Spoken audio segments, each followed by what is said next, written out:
মাদারীপুরের কালকিনি উপজেলার বিস্তীর্ণ মাঠ জুড়ে এখন শুধু হলুদ আর হলুদ। সরিষার বাম্পার ফলনের পাশাপাশি সরিষা ফুল থেকে মধু সংগ্রহে ব্যস্ত সময় পার করছেন মৌচাষিরা। প্রাকৃতিক সৌন্দর্যের সঙ্গে অর্থনৈতিক সম্ভাবনাও তৈরি হয়েছে এ অঞ্চলে। মাদারীপুরের কালকিনি প্রতিনিধি শাহাদাত হোসেন ওয়াসিমের পাঠানো তথ্যচিত্রে বিস্তারিত ডেস্ক রিপোর্টে।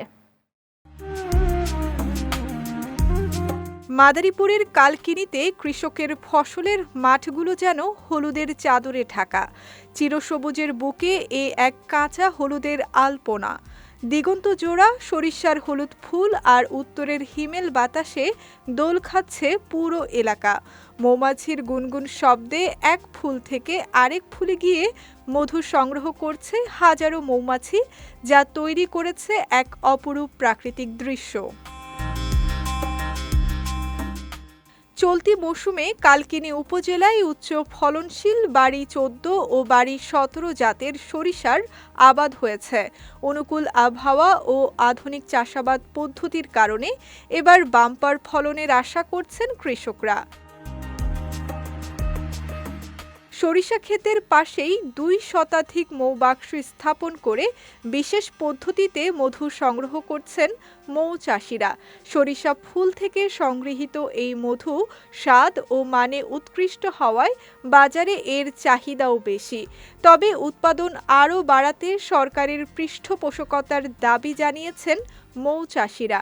এখানে খাঁটি মধু পাওয়া যায়, বিধায় আমরা এখানে স্থানীয় যত মানুষ আছে সবাই এখান থেকে মধু সংগ্রহ করি। খাঁটি মধুর উদ্দেশ্যে এখানে আসা, আমি কালকিনি থেকে আসছি মধু নেওয়ার উদ্দেশ্যে, এই জন্য মধু নিয়ে গেলাম এখানে। 2 বিঘা জমি সরিষা চাষ করছি এবং এই বছর 3 বিঘা জমি সরিষা চাষ করছি। তবে এই যে মধু চাষ এটা খুব আমাদের জন্য উপকারী। মধু চাষটা করলে আমাদের ফলন আরও ভালো হয়। এটা আমাদের দুই দিকেই লাভ, আমরা মধুও পাচ্ছি এবং আমাদের ফলনও ভালো হয়। আমরা যে এই যে মধু সংগ্রহ করি, এই সংগ্রহটা যদি আমরা বিদেশে রপ্তানি করতে পারি, তবে আমরা নিজেরা লাভবান এবং বৈদেশিক মুদ্রায় আমরা নিজেরাও লাভবান, যেমন সরকারও তেমন লাভবান হবে। আর উপজেলা কৃষি বিভাগ বলছে, সরিষা আবাদে কৃষকদের সার ও বীজ সহায়তা দেয়া হয়েছে।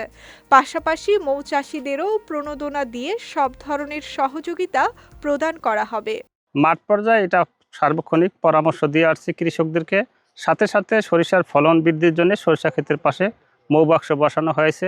একদিকে সরিষার ফলন বাড়বে, অন্যদিকে সরিষা থেকে মধু উৎপাদন করবে, যা কৃষকরা স্বল্প মূল্যে পাবে এবং আর্থিকভাবে লাভবান হবে। আমরা আশা করতেছি এবছর কালকিনি উপজেলায় প্রায় 10,000 মেট্রিক টন সরিষা উৎপাদন হবে। সরিষা উৎপাদনের পাশাপাশি এখান থেকে মৌচাষিরা মধু উৎপাদন করতেছেন।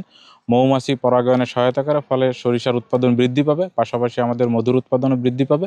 সরকার এই বছর প্রথমবারের মতো মৌচাষিদের প্রণোদনা দিচ্ছে। এর আওতায় আমরা প্রত্যেক মৌচাষিকে একটি করে মৌ বক্স, রানী মৌমাছি এবং অন্যান্য মৌমাছি সহ পাশাপাশি মধু কালেকশনের হাইবও সরবরাহ করা হচ্ছে। আমরা আশা করি এতে মৌচাষিরা উৎসাহিত হবে এবং মধুর উৎপাদনও বৃদ্ধি পাবে।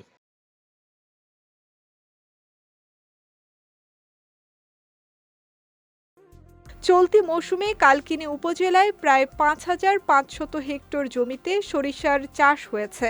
এতে 10,000 টন সরিষা উৎপাদনের আশা করছে উপজেলা কৃষি বিভাগ।